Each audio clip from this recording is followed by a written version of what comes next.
Manuprāt, Latvijas Republikas Saeimas vēlēšanām jānotiek pēc okupācijas karaspēka izvešanas un obligāti starptautisko novērotāju klātbūtnē. Mūsu uzdevums ir panākt, lai okupācijas karaspēks pamestu šo zemi. Pēc šī projekta beigām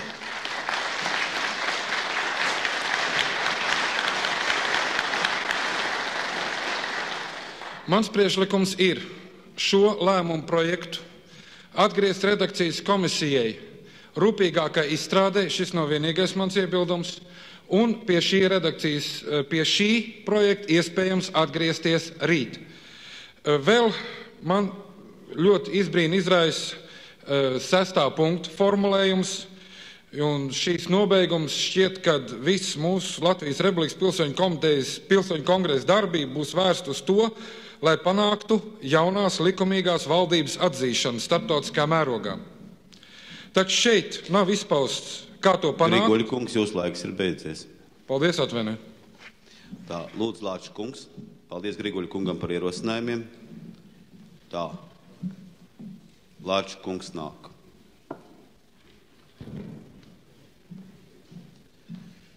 Jā, un Griguļa kungam es lūdzu redakcijas komisijai rakstīt iesniegt šos savus priekšlikumus. Paldies.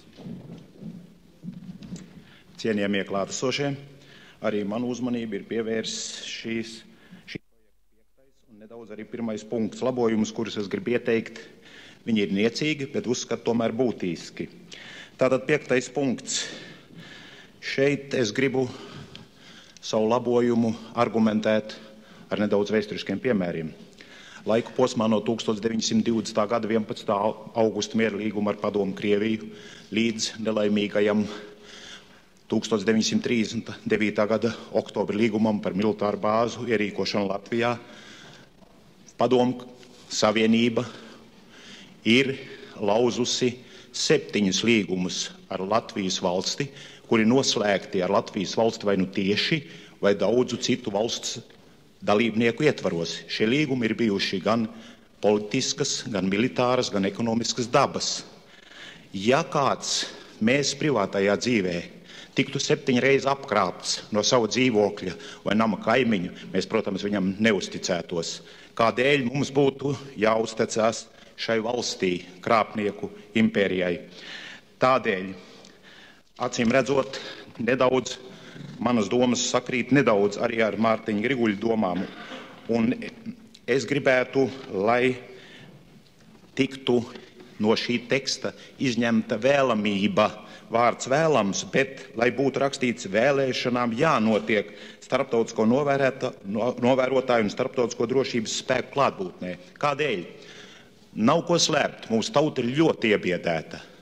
52 okupāciju gadi ir iebiedējuši mūsu tautas daļu, un tikai tādēļ lielā daļā mūsu tauta, kuru vairāk par 90% visās sabiedriskās aptaujās ir izteikusies par neatkarību, tikai 707 000 tātad ir devušies pie pilsoņu kongresa delegātu vēlēšanu urnām. Es tikai nevaru piekrist Mārtiņam Grigulim, ka starptautisko drošības spēku klātbūtni nevarētu ietekmēt situāciju šīs vēlēšanās. Gluži otrādi, ir pierādījumi mūsu jaunāko laiku vēsturē, ka pat niecīgi starptautisko drošības spēku, karavīru un diplomātisko pārstāvu klātbūtni dod drošības sajūtu šīs zemes iedzīvotājiem, un viņi dos arī drošības sajūtu mūsu iebiedētajai tautas daļai. Tātad lūdzu mans priekšlikums redakcijas komitejai nevis vēlamību, bet vēlēšanām jānotiek obligatorismu. Un jāsaprot arī, ka varbūt redakcijas komisijai taisnība, gribu tad šeit oponēt Mārtiņam Grigulim par šo lokalizāciju bāzēs. Jā, mēs viņam neusticamies, bet mēs nevarēsim varbūt politiskiem notikumiem un norisēm attīstoties sagaidīt, kamēr šīs bāzes izvāks. Un ja mums būs labvēlīgi priekšnoteikumi šo starptautisko novērētāju un starptautisko drošības spēku kaut minimālā klātbūtnē sarīkot saimnes vēlēšanas, protams, mums viņas būs jāsarīko. Tāpat arī šie 7 līgumi, kurus viņi lauzus, attiecās uz pirmo punktu, un šeit ir maza neprecizitāte, bet mums jānovērš visas mazās neprecizitātes. 1901. punktu lūdzu. 20 sekundes. 1940. gada 17. jūnijā PSRS lauza visus noslēgtos līgumus ar Latvijas Republiku, okupēja to. Bija ekonomiski līgumi, kas tai brīdī vairs neeksistēja, tātad nevaram rakstīt visus līgumus. Paldies, Lāča kungam. Tā, es lūdzu tad Lāča kungam iesniegt rakstiski savus labojumus redakcijas komisijai. Redakcijas komisija strādāt pie šī dokumenta, un kad viņi ziņos mums par šī dokumenta pabeigšanu, tad arī mēs balsosim. Tā, tagad saskaņā ar mūsu dienas kārtību, ko mēs apstiprinājām, un pašlaik mēs jau sākam iekļauties reglamentā. Nākošajam vārds ir Grīnblata kungam ziņojumam Latvijas Republikas pilsoņu kongresa lēmums par pasākumiem Latvijas Republikas neatkarības atjaunošanai. Lūdzu, Grīnblata kungs.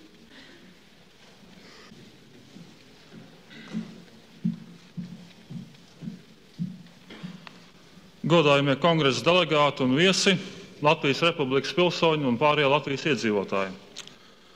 Nolasīšu vispirms projektu. Latvijas Republikas pilsoņu kongresa lēmums par pasākumiem Latvijas Republikas neatkarības atjaunošanai. Latvijas Republikas neatkarības faktiskās atjaunošanas priekšnoteikums ir okupācijas un aneksijas izbeigšana. Lai to panāktu, Latvijas Republikas pilsoņu kongresa uzskata par nepieciešamu. Pirmais.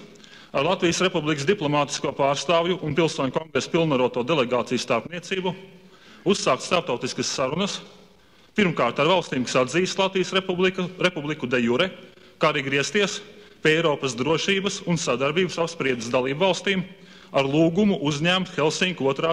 apspriedes darba kārtībā jautājumu par Latvijas Republikas neatkarības atjaunošanu. Otrais. Uzsākt sarunas ar PSRS valdību, lai noslēgtu vienošanos par konkrētiem termiņiem okupācijas izbeigšanai un Latvijas Republikas neatkarības atjaunošanai 1920. gada miera līguma noteiktajās robežās. Trešais.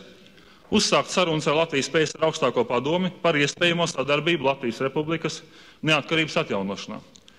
Ceturtais.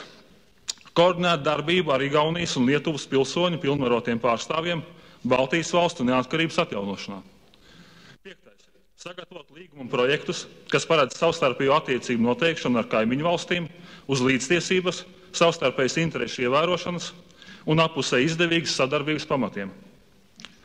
Sestais. Sagatavot Latvijas Republikas likumdošanas nepieciešamo izmaiņu projektus, kas jāapstiprina Latvijas Republikas konstitucionālajā likumdošanas iestādē, Saeimai. Septītais. Veikt priekšdarbus Latvijas Republikas drošības aizsardzības iestāžu un Nacionālās armijas atjaunošanai. Astotais. Veikt pasākumus pilsonības dokumentu apmaiņai Latvijas Republikas pilsoņiem. Noklausoties to visu, loģiski rodas jautājums, vai mums pietiks spēku to veikt, vai spēsim pāriet laipu, kas guļ virs bezdibeņa. Veiksmi šādos gadījumos bieži vien noteica ne jau laipas platums, cik tas vai gājējs tic tam, kas spēs tikt otrā pusē. Cik īstena ir mūsu ticība? Vai mēs ticam neredzamajai Latvijai, tai, kuras vairs nav, un tai, kuras vēl nav? Uz ko mēs varam droši paļauties šajā grūtajā ceļā? Pirmkārt, uz reāliem sabiedrotajiem, uz tādiem sabiedrotajiem, ar kuriem spēka ziņā esam kaut cik samērojami un kuri tāpēc nesteigsies izmantot mūs par bandiniekiem savās spēlēs. Tie būtu valstiskās neatkarības konsekvences atjaunošanas piekritēji Igaunijā un Lietuvā, Austrumeiropas valsts, kas uz savas ādas izjutušas Maskavas īpatnējo draudzību, valstis un tautas, kas netaisnīgi cietušas Otrajā pasaules karā un tāpēc vitāli ieinteresētas šī kara seku likvidēšanā, visbeidzot visi demokrātiski un nacionalistiski ievirzītie spēki Krievijā un tās sagrābtajās zemēs. Otrkārt, mēs varam paļauties uz saviem pretiniekiem. PSRS ir socialistiska valsts un varam būt droši, kamēr vien tajā pie varas būs PSKP, valdīs valsts īpašums un plānsaimniecība, tikmēr vispārējā ekonomiskā krīze padomjā padziļināsies. Bet novainoties ekonomikai, neizbēgam novājināsies arī militārisma un dezinformācijas mašinērija, kas ir galvenā lielvalstis kopā saturētāja. Ja šī lielvara tomēr vēl ir stipra, tad galvenokārt tāpēc, ka tai izdevies radīt jaunu tipu cilvēku, ar zemu garīgu apvārsni, šauri materiālistiski centrētu, Mazaktīvi ar pieticīgām prasībām pret dzīvi. Cilvēki, kas nepazīst nekādu tēvzemi, izņemot socialistisko. Ko mums pastākt ar šo cilvēku? Viņš spēj saprīt latviešu nāciju pat formāli brīvā valstī. Sagraut šo cilvēku var tikai kultūra, vispirms jau nacionālā kultūra. Tātad treškārt un galvenokārt mēs varam paļauties uz sevi. Ne tāpēc, ka mēs jau esam stipri, bet tādēļ, ka kļūt garīgi stipriem un nelokāmiem ir mūsu pašu varā. Lai cik reizi pagātnē mēs nebūtu cietuši, lai cik reizi viena nelaime vai traģēdija nebūtu kļuvusi par objektīvu cēloni jaunai nelaimei un traģēdijai, mums jāspēj pāraut šo aburto loku. Jārīkojas kā brīviem cilvēkiem, kas vadās ne tikai no tā saucamajiem objektīvajiem apstākļiem, bet ieklausās savā iekšējā balsī, sirdsapziņas balsī.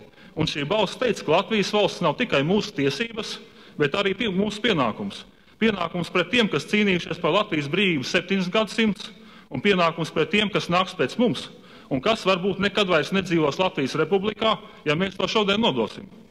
Mums jāpaļaujas uz to, ka Latvijas republikas pilsoņu pašapziņa mostas, jāpaļaujas uz to, ka visas partijas kustības un organizācijas, kuru mērķis Latvijas republikas valsts varas atjaunošana, visi to biedri, kā arī neorganizētie Latvijas republikas pilsoņi apzināsies, ka šobrīd mums nav svarīgāk uzdevuma, kā sniegt organizatorisku, tehnisku, finansiālu, intelektuālu atbalstu savam kongresam. Starp tuvākiem uzdevumiem šajā ziņā ir efektīvas dažādu kanālu finansiālās palīdzības sistēmas radīšana. Un beidzamais jautājums. Pēc 3 dienām Latvijas PSR augstākās padomes pirmā sesija. Vai mēs varam paļauties uz šo augstāko padomi? Varēsim, ja tā ies Latvijas republikas valsts varas atjaunošanas virzienā. Bet šo ceļu nevar iezīmēt ar simboliem un nosaukumiem vien. Varbūt būs arī lati rubļu vietā un Ulmans pie prezidenta pils vietā, kur tagad vēl stāv Stučka. Par Latvijas republikas valsts varas konsekventu atjaunošanu varēs runāt vienīgi tad, ja tiks ievērot 2 nosacījumi. Pirmais. Latvijas republikas 1922. gada satversmi var grozīt tikai Latvijas republikas pilsoņi, vai nu tieši vai caur saviem pārstāvjiem. Otrais. Latvijas republikas pilsonības piešķiršanas kārtību citu valstu pilsoņiem var lemt vienīgi Latvijas republikas pilsoņi. Ko man pasākt? Būtu ļoti normāli, ja šodien tā jautātu katrs Latvijas republikas pilsonis. Bet atbilde var būt tikai tāda, kādu dot jebkuras valsts apzinīgs pilsonis. Es pieņemu citu valstu varas iestāžu rīkojumus zināšanai, nevis izpildīšanai, un sekoju savus valsts pilsoņu vēlētu pārstāvju aicinājumiem. Šī pagaidām vēl daudziem grūti izpildāmā prasība tāda nebūs, ja sapratīsim, ka vairs un vēl neredzamā Latvija ir augstāks pakāpes realitāte nekā Latvijas PSR, kurā 50 gadus savās mājās esam jutušies kā svešinieki. Paldies par uzmanību.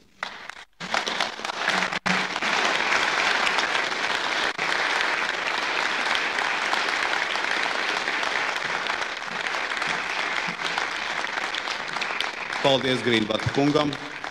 Debatēs par šo jautājumu ir pieteikušies 3 runātāji, 3 reizes pa 3 minūtēm. Tātad pirmais lūdzu Jānis Kučinskis, viņam vārds, un gatavoties Raimondam Stepiņam. Lūdzu. Cienījamie kongresa delegāti un viesi. Pilsoņu kongresa vēlēšanās piedalījās 708 000 Latvijas republikas pilsoņu un to kandidāti. Tas ir liels panākums. Tāpat par uzvaru var uzskatīt apstākļu, kad jaundzimušās Latvijas organizācijas, kustības un partijas spēja nodrošināt sekmīgu vēlēšanu norisi. Ir sastādīti rezolūcija un lēmumu projekti, kurus mēs apspriedīsim. Tas ir teicami. Bet no otras puses mums jāapzinās, ka pilsoņu kongresa ideja ir maz izskaidrota un maz iesakņojusies. Ievērojama daļa vēlētāju Latvijas pilsoņu piedalījās vēlēšanās vairāk savas intuīcijas mudināti, nevis valstiskas apziņas vadīti. Ja LPSR augstākā padome pieņems ārēju pievilcīgu neatkarības deklarāciju, kura tomēr neveicinās Latvijas republikas valsts varas atjaunošanu, ja augstākā padome neatzīs kongresu par vienīgo Latvijas republikas pilsoņu tiesisko pārstāvību, vai mēs tādā gadījumā varam, liekot roku uz sirdi, būt pārliecināti, ka Latvijas pilsoņu vairākums nostāsies Latvijas republikas pusē? Mūsu lēmumu projektos ir tādas frāzes kā uzsākt starptautiskas sarunas ar valstīm, kas atzīst Latvijas republiku de jure, uzsākt sarunas ar PSRS valdību un tā tālāk.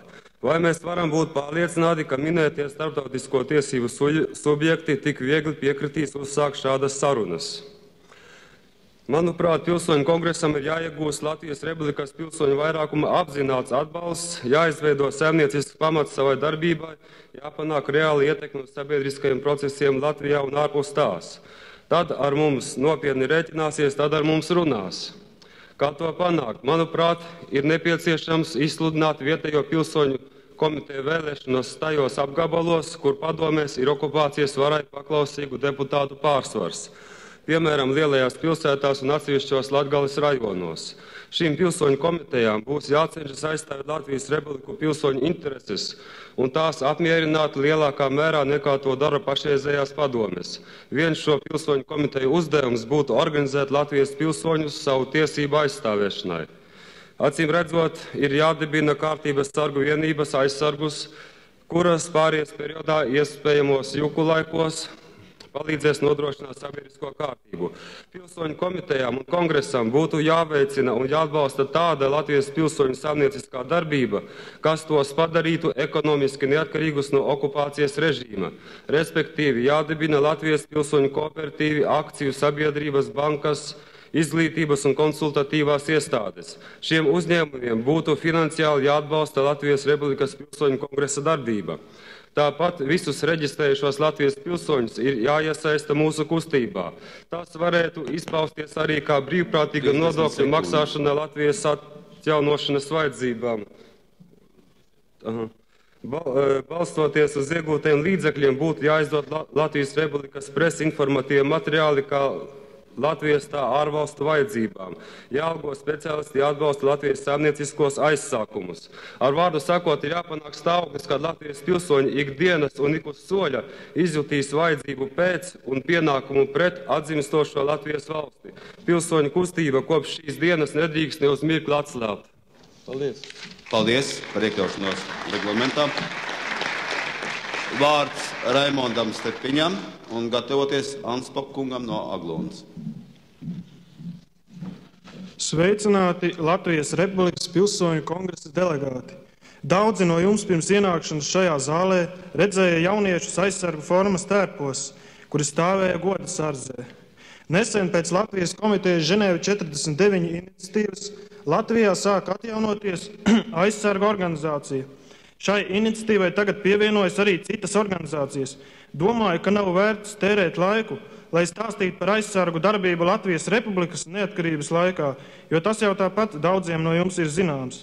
Minējuši tikai to, ka viņi ļoti lielā mērā palīdzēja apkarot noziedzību pēc Latvijas brīvības cīņu beigām un to laikā, un ka 1940. gadā Latvijā aizsargu organizācijā bija 68,000 dalībnieku. Kāpēc aizsargi vajadzīgi šobrīd? Laikā, kad Latvijā grūst okupācijas režīma vara un atjaunojas Latvijas Republikas vara, situācija valstī var kļūt nekontrolējama, kā jau tas raksturīgs visiem pārējais posmiem. Jau tagad vērojama noziedzības līmeņa strauja paaugstināšanās. Kā zināms, padomju milicijas darbinieki pārsvarā nav Latvijas Republikas pilsoņi un nebūtu nopietni paļauties tikai uz viņiem. Tādējādi aizsargi varētu kļūt par tautas policiju, kas aizstāvētu Latvijas Republikas pilsoņus. Vajadzības gadījumā aizsargi varētu pildīt tos pienākumus, kurus parasti valstī veic armija, piemēram, robežu apsardzību. Aizsargu organizācijas pamatu iespējams veidot no tiem jauniešiem, kuri ir atteikušies no dienesta okupācijas armijā. Tas viņiem pašiem apvienojoties dotu arī iespēju cīnīties pret piespiedu iesaukšanu padomju bruņotajos spēkos. Aizsargu organizācijā reģistrēti tiek visi brīvprātīgi pieteikušies Latvijas Republikas pilsoņi vecumā no 18 līdz 40 gadiem, ja viņi atteikušies no jebkādām saistībām ar okupācijas armiju. Arī abās mūsu kaimiņu valstīs tiek domāts par šiem jautājumiem. Igaunijā aizsargos ir ap 2,5 vīru, Lietuvā atkal ir zemesardze. Latvijas aizsargu organizācija pakļautos vienīgi Latvijas Republikas pilsoņu kongresam un tā vēlētajai komitejai. Tāpēc mēs aicinām pilsoņu kongresu atbalstīt aizsargu organizācijas atjaunošanu un visos Latvijas apriņķos pie Latvijas Republikas pilsoņu komitejām veikt brīvprātīgi pieteikšos reģistrāciju. Un tagad nolasīšu rezolūcijas projektu.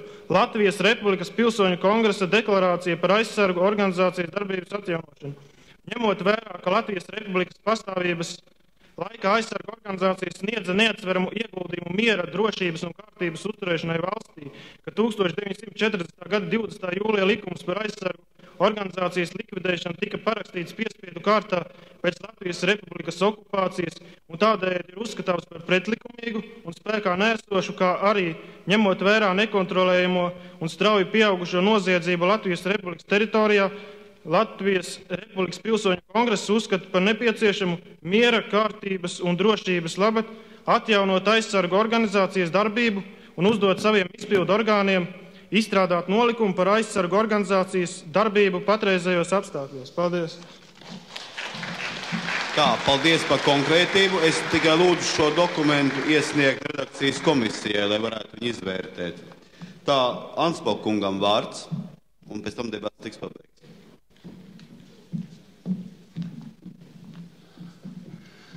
Cienījamie kongresa dalībnieki, es varbūt ne tik konkrēti, bet dažus vārdus no Aglonas, no Latgales. Komunismu savienībā ceļ vairāk kā 70 gadus, un galamērķis ir galējā nabadzība. Latvijā mēs to jau vairāk kā 50. Nu, un tad rezultāts mūsu patiesību sakot redzams. Vienīgā izēja šodien ir pie darba brīvā Latvijā. Un mani vēlētāji man izteica tādu domu, lai es te pateiktu, ka vienīgi šodien mūsu kongress, mūsu jaunā komiteja, mūsu tautas fronte ar tām organizācijām, kas atbalsta viņas programmu, mūsu jaunais parlaments, ja mēs visi liksimies vienā dūrē, būsim stingri un varēsim darboties. Tikai darbs brīvā valstī nodrošinās mūsu tautas labklājību. Šodien Latgale ir izmainījusies, nekādi referendumi viņai neko nenoteiks, imigrantu referendumi. Tas neko nedos. Latgali no Latvijas atraut un pievienot Vitebskai arī neizdosies. Jau šodien ir tās pēdas, kuras mēs redzam arī mūsu rajonā Preiļos. Lūk, pie varas patiesību sakot, esam tie, kas dzīvojam pamatā Latvijā, bet pēc kara bija pavisam citādi. Sadosimies rokās un cīnīsimies par brīvu Latviju un tūlīt par brīvu Latviju. Paldies par uzmanību.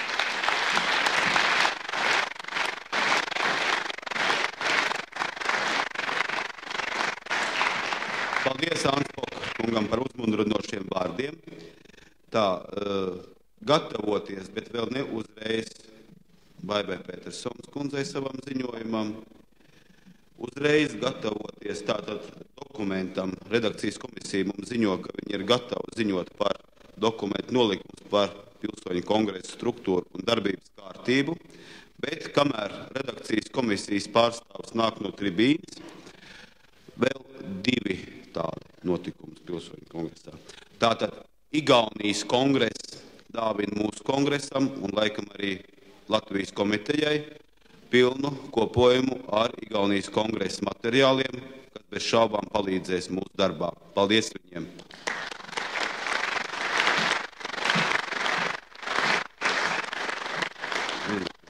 Tā, un vēl viens šāds.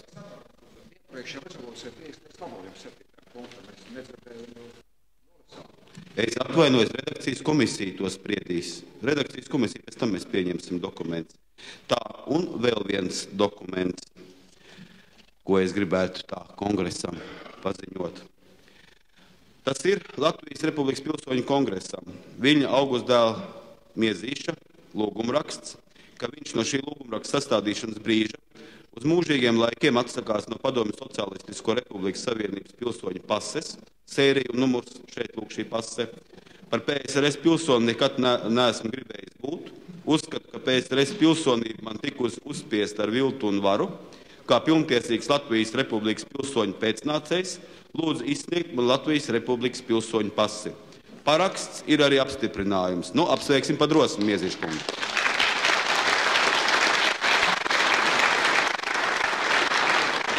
šos divus dokumentus nodosim laikam jaunievēlētāji Latvijas komitejai, lai tā rīkotos pēc ieskatiem un saskaņā ar viņu darbības nolikumu. Tā, un tagad lūdzu vārds redakcijas komisijai. Paldies. Tātad nolikums par Latvijas Republikas pilsoņu kongresa struktūru un darbības kārtību. Uzreiz jāpasaka, ka iesniegtie priekšlikumi bija ļoti dažādi, un bija arī redakcijas komisijā dažādi viedokļi. Tas variants, kuru es pašlaik jums esmu pilnvarots piedāvāt, tas ir redakcijas komisijas vairākuma viedoklis. Varbūt, lai ekonomētu laiku, ja tā varētu, par tiem pantiem, pa kuriem strīdi varbūt nebūs iebildumi. Par tiem varbūt atsevišķi nebalsojam, bet pēc tam kopā. Un tikai par tiem, kur izcelsies varbūt strīdi, ja tā varētu vienoties. Tātad redakcijas komisijas viedoklis. Pirmie 6 panti paliek sākotnējā variantā, kā projektā.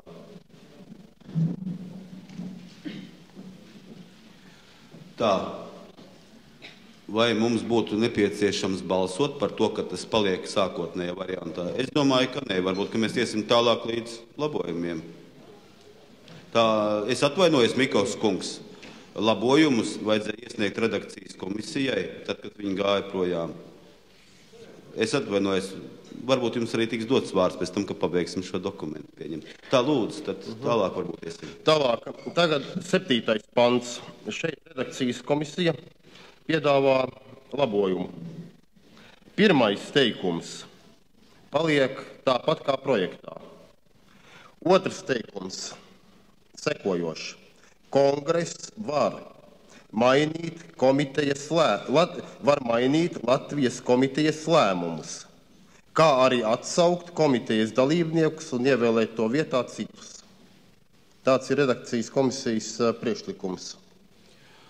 Jautājums redakcijas komisijām, kā tad paliek mums ar brīvām, tiešām un vispārīgām vēlēšanām?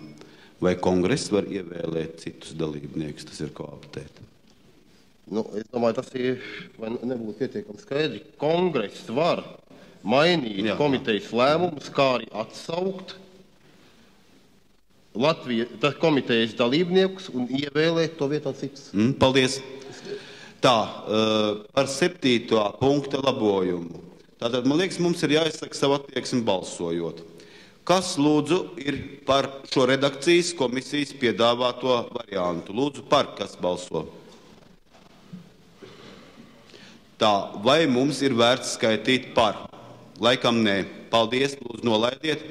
Kas, lūdzu, ir pret šāda labojuma izdarīšanu dokumentā? Es neredzu. Kā domā skaitīšanas komisija? Nav. Tā, un kas, lūdzu, varbūt atturās pieņemt lēmumu kādu? Es redzu 2 priekšā. 3.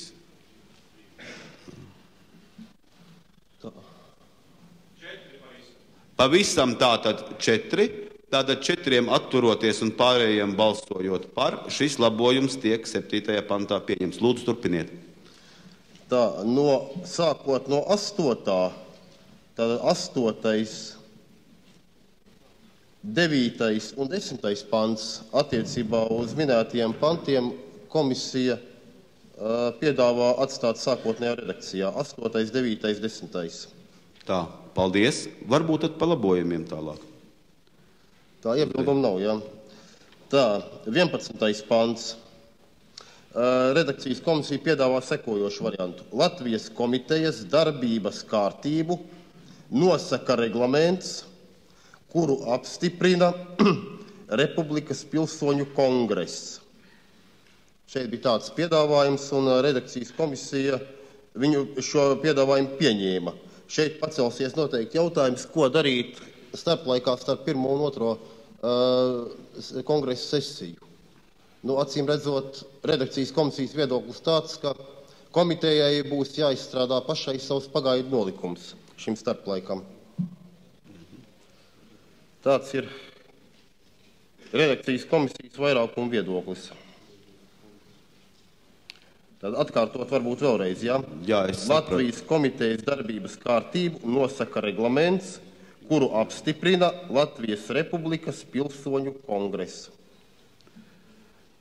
Te arī no sēdes vadības tiek izteikts šaubas, ka tas ļoti apgrūtinās Latvijas komitejas darbību, šis te kaut kāda pagaidu nolikuma izstrādāšana un pieņemšana. Bet mums ir jāizsaka savu attieksmi balsojot, tā kā domas te var būt dažādas. Tātad šī gadījumā laikam ir jābalso par redakcijas komisijas piedāvāto variantu, par cik šāda praksa ir kā pirmo par šo izmaiņām, un par otro variantu ir par tādu, kā tas ir izteikts jums izsniegtajā dokumentu projektā, ko iepriekš bija izstrādājis Pilsoņu komiteja, kas noliks savus pilnvaras. Tātad lūdzu, kas balso par variantu, ko iesaka mums redakcijas komisija. Tas ir par šīm izmaiņām. Kas lūdzu par? Lūdzu, skaitiet. Tā, paldies. Pašlaik situācija ir tāda, ka šo vairākumu ir ieguvis variants, kas bija paredzēts jau mūsu projektā. Tātad par lielāko balsu skaitu iegūšo variantu mums ir jābalso vēlreiz, kas apstiprina šo te ar vairākumu pieņemto lēmumu. Tā mēs esam pieņēmuši šos noteikumus. Tātad lūdzu, visiem ir skaidrs, lūdzu, par ko ir jābalso.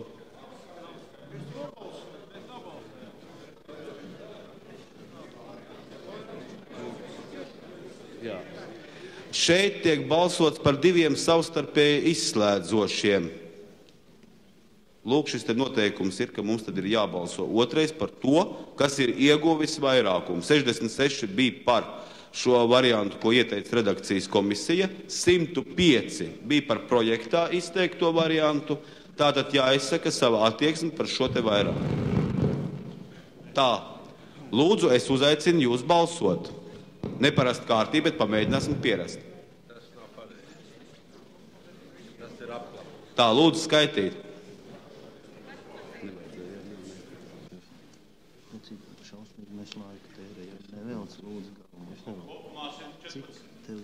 Kopumā 114. Paldies. Tikai lūdzu nelāsa visu tekstu. Mēs kavējamies uz pusdienu. Tā, var tālāk, ne? Var tālāk. Tā. Jā, paldies. Tātad spēkā paliek šis variants, kas ir jums izdalīties lapās projekta variants, variants numur 1. Tā, es tad aicinātu redakcijas komisiju drusku ātrāk, jo mēs esam drusku nokavējuši jau savu reglamentu laiku. Tā, 12. pantā redakcijas komisija piedāvā sekojušu variantu. Kongress ir tiesīgs lemt un tālāk kā projektā. Pieņemt lēmumu vietā lemt. Vienkārši tāds sīks labojums. Es domāju, šāds te labojums mēs piekritīsim, tie ir valodnieciski. Tā, lūdzu, tālāk. Tā, tālāk 14. Lasu. Jā, lūdzu. Nemazāk kā 20 delegātu grupa var pieprasīt viņu iesniegtā ierosinājuma izskatīšanu sesijā iesniegšanas dienā. Svītrots tiek pirms darba kārtības apstiprināšanas. Un otrajā teikumā 2/3 tiek aizstāts ar 50% plus 1. Paldies. Es domāju, ka tie ir visai demokrātiski ierosinājumi. Vai laikam mums ir jānobalso, lai mēs redzētu vispārējo attieksmi? Kas lūdzu ir par šādu labojumu izdarīšanu dokumentā? Paldies, es redzu, ka ir absolūtais vairākums. Laikam mēs turpināsim tad darbu, lūdzu redakcijas komisiju. Tā, 15. Pirmais teikums paliek kā bijis. Otrais. Projekti, kas iesniegti vēlāk, var tikt izskatīti sesijā, ja par to nobalso atkal 2/3 vietā 50% plus 1 no klātesošiem delegātiem. Jā, paldies. Es domāju, ka mēs varam iet tālāk, jo mēs esam vispār pieņēmuši šo demokrātisko principu balsošanas. Tā kā varbūt, par cik mēs vienreiz esam akceptējuši šo 50 plus 1 principu, varbūt tad tālāk nekavēsimies balsojot par šo principu, ja? Tālāk. Ja nav iebildumu, protams, kādām. Nav, ja? Paldies, lūdzu, tālāk. Tā, 21. Šeit būs viens labojums un viens alternatīvs variants. Tad labojums. Debates var slēgt pēc delegātu pieprasījuma. Ja par to nobalso Nu, un šeit redakcijas komisija piedāvā delegātiem izlemt, vai 50% plus 1, vai 2/3 no klātesošiem delegātiem. Cienījamie delegāti, mēs vienreiz laikam izlēmām šo jautājumu pozitīvi. Tas gan ir mazliet cits gadījums, bet šeit ir domāts, tā, ir kādam pretenzijas pret šo 50 plus 1 principu. Jirgen kungam ir pretenzijas. Ļoti īsti tikai lūdzu. Šajā gadījumā es uzskatu, ka tas ierobežo mazākumu tiesības, un tas ļauj ar mehānisku vairākumu slēgt debatas. Ja? Ir, teiksim, situācijas ir ļoti dažādas. Ja? Tā kā mēs esam ierakstījuši 4. punktā, ka kongresa gatavs ievērojot mazākumu tiesības, mums viņas tiešām vajadzētu ievērot, un šajā punktā atstāt 2/3 mans priekšlikums. No klātesošiem, ne? Jā, mums nekas cits neatliek, kā izteikt savu attieksmi balsojot. Tātad pirmais priekšlikums, ko mums iesniedz redakcijas komisija, šis ir 50 plus 1 princips. Otrs, ko uzturēja Aigars Jirgens, tas ir saglabāt 2/3 principu. Šinī tikai. Es atvainojos, Krasīņa kungs, drusku neprecīzi redakcijas komisija tieši piedāvā zālē izlemt šo jautājumu. Mums savs viedoklis šeit nav. Jā, es sapratu, jā, tā kā ja mums tik un tā jāizlaiž savu attieksmi. Nu tā Repšs kungs vēl pa cik.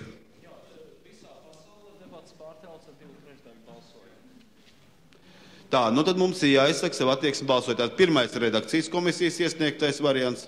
Viņiem nav, jā? Ja? Tādā gadījumā pirmais mums paliek projektu variants, 2/3. Un otrs tad ir šis 50 plus 1 alternatīvais. Lūdzu, kas par 2/3? Lūdzu, izteikt savu attieksmi. Ir absolūtais vairākums, paldies. Es domāju, ka mums nav vērts skaitīt. 2/3, jā? Jā, 2/3 tātad paliek mums dokumentā. Tā, lūdzu, ir vēl kādi labojumi? Un pēdējais labojums 25. punktā tiek svītrots otrais teikums. Par 2/3 balsu vairākumu, ja? Jā, tiek svītrots. Tā, mums laikam ir attieksmi jāizsaka šoreiz balsojot. Tātad pirmais variants ir, šis redakcijas komisijas piedāvātais variants svītrot šo te teikumu, lai pie vienotu principu mēs nonāktu. Un otrs variants paliek tā kā šajā projekta dokumentā. Tātad lūdzu, kas ir par redakcijas komisijas ieteikto variantu, kas svītrot otro teikumu par šim 2/3? Paldies, ir absolūts vairākums tik tiešām. Tā, vai ir lūdzu vēl kādu papildinājumu labojumu? Redakcijas komisija. Redakcijas komisijai vairāk piepildus nav. Redakcijas komisijai vairāk nav, bet es atvainojos, mēs norunājām, ka viss tiks iesniegts redakcijas komisijai rakstiski, cienīts Mikos kungs un saulaicīgi. Es ļoti atvainojos un cienu jūs radošu iniciatīvu, bet nekavēsim laiku. Paldies! Tātad visi... Par visu kopumā, jā? Par visu kopumā mums ir jānobalso tagad. Konkrēts ierosinājums. Paldies, Mikos kungs. To jūs varēsiet jaunajā Latvijas komiteja varbūt ierosināt, lai nākamā sesijā. Tā mums ir pastāvīgi darbojoša kongresa un nākamā sesijā varēs atkārtot šo jautājumu. Tātad, lūdzu, es aicinu godājumos delegātus balsot par visu šo dokumentu kopumā ar tām izmaiņām, ko mēs izdarījām balsojot. Tātad, lūdzu, kas ir par šī dokumenta pieņemšanu? Paldies. Es domāju, ka mēs varam nebalsot, ja ir absolūts vairākums. Tā, es jūs apsveicu ar vēl vienu dokumentu pieņemšanu, un tagad vārds ir Petersons kundzei, kurai mums ir jāatvainojas, ka mēs esam likuši viņai tik ilgi gaidīt. Es uz mirklīt atvainojos. Redakcijas komisija lūdz 2 stāvus zemāk uz kamīna zāli turpināt dokumentu apspriešanu. Tātad visa redakcijas komisija, kas ir zālē.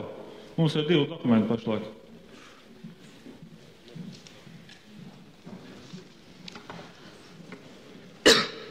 Cienījamie kongresa delegāti un viesi, mans uzdevums ir likt jums priekšā ļoti tādu,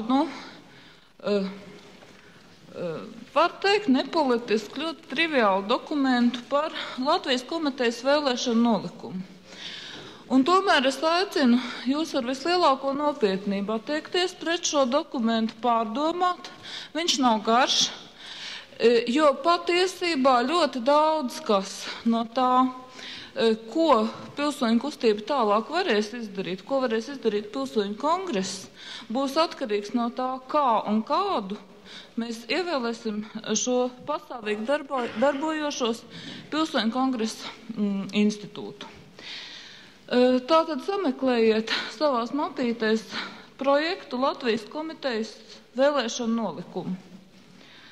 Un es iepazīstināšu ar projektu tekstu.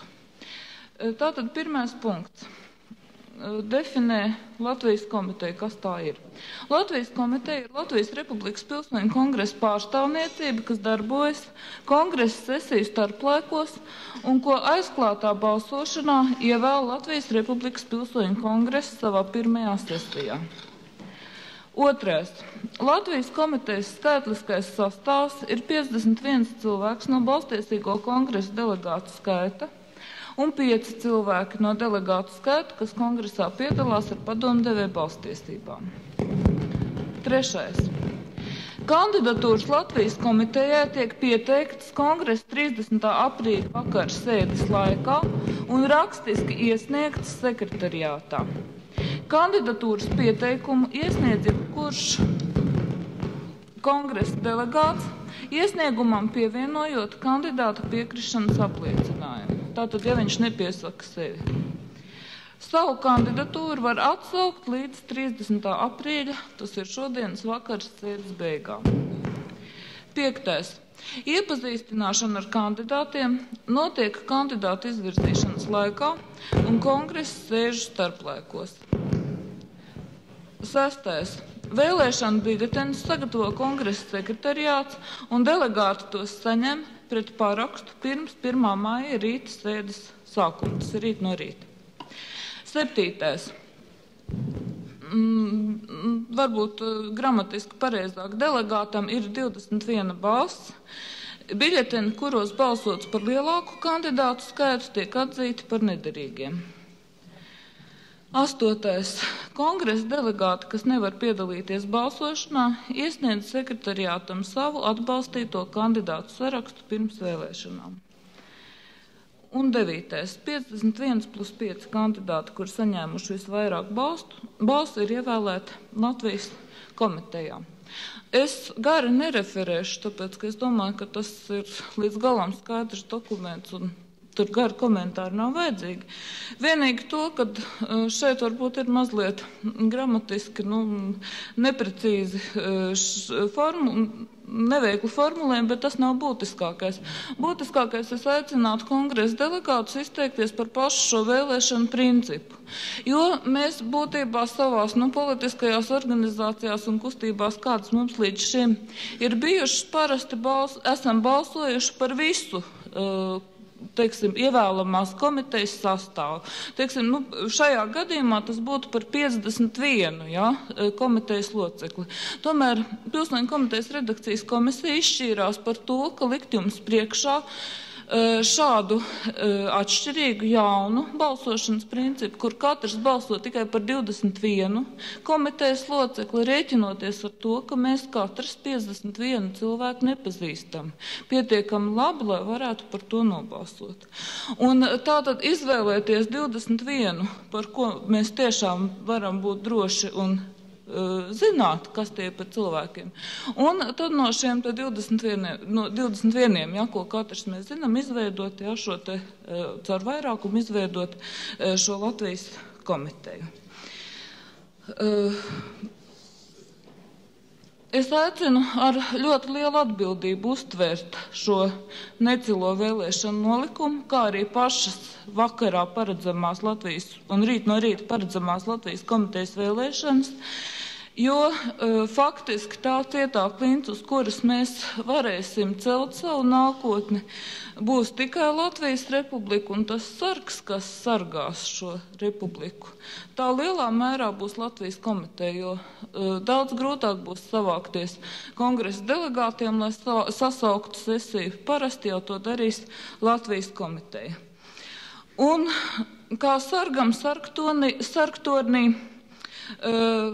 tai ir jābūt gan modrai, gan drosmīgai, gan gudrai.